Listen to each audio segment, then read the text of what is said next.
Mr. President, I've come to the floor to address and advocate for the nomination of an extraordinary woman, a qualified, talented Latina, Carmen Aponte, to be the United States ambassador to El Salvador. Over 2 years ago, I first chaired the nomination hearing for Ambassador Aponte to serve as President Obama's ambassador to El Salvador, to San Salvador. The reality is as a member of the Senate Foreign Relations Committee, I found her to be an exceptional candidate. Last November, I chaired yet another hearing for Ambassador Aponte. Then last December, this chamber met to vote on her confirmation. In addition to last year's vote, the Foreign Relations Committee has held a series of meetings to consider her nomination, and frankly, I have not seen any nominee forced to go through such an arduous and drawn-out confirmation process as Ms. Aponte. Let me talk about her record. Carmen Aponte is a respected American diplomat who had been on the job and served this nation with distinction. During the 15 months that Ambassador Aponte was sworn in as the U.S. ambassador to El Salvador, she impressed the diplomatic establishment with her professionalism and won the respect of parties both on the right and the left in El Salvador. She has won the respect of civilian and military forces. She's won the respect of the public and private sectors. She has won everyone's support and fostered a strong U.S.-Salvadorian bilateral relationship that culminated with President Obama announcing El Salvador as one of only 4 countries in the world and the only country in Latin America chosen to participate in the Partnership for Growth initiative.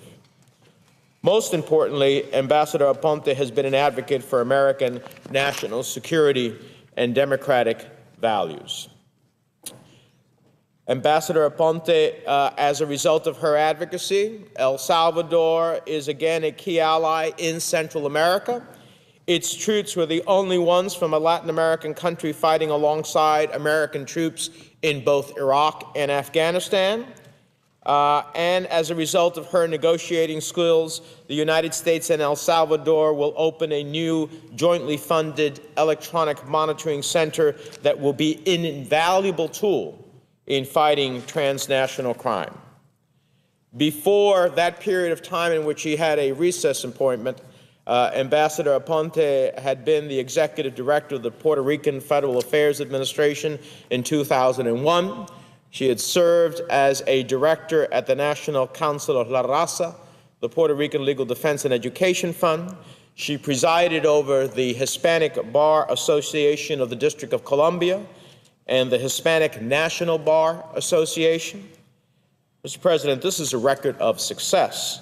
It's a record of honor. It's a record of diplomatic and political distinction. It's a record of a dedicated, qualified, experienced, and engaged American diplomat, a 15-month record that brought our nations together. What more could we ask? What more should we ask? Finally, I will simply say that the statements that have been used by some against Ambassador Aponte, I believe, are baseless. As someone who personally reviewed her record, as someone who personally looked at all of the files, I believe there is absolutely nothing to prevent Ambassador Aponte of being confirmed by the Senate. And it is my hope, with having had the whole history of her tremendous service and all the issues vetted, that today the Senate will take a vote that will confirm an incredibly qualified person who has a long history of tremendous service to the Hispanic community in this country, to our nation, and who did an exceptional job in the 15 months that she was appointed by President Obama during a recess appointment as the ambassador to El Salvador. She served the national interest and security of the United States very well. And we have had an incredible period of time in which we've had no ambassador confirmed there. That sends the wrong message to a country that is willing to embrace its relationship with the United States in Central America in the midst of other countries that are not as friendly to the United States. We need to confirm an ambassador, send her there, have her continue the work she was doing.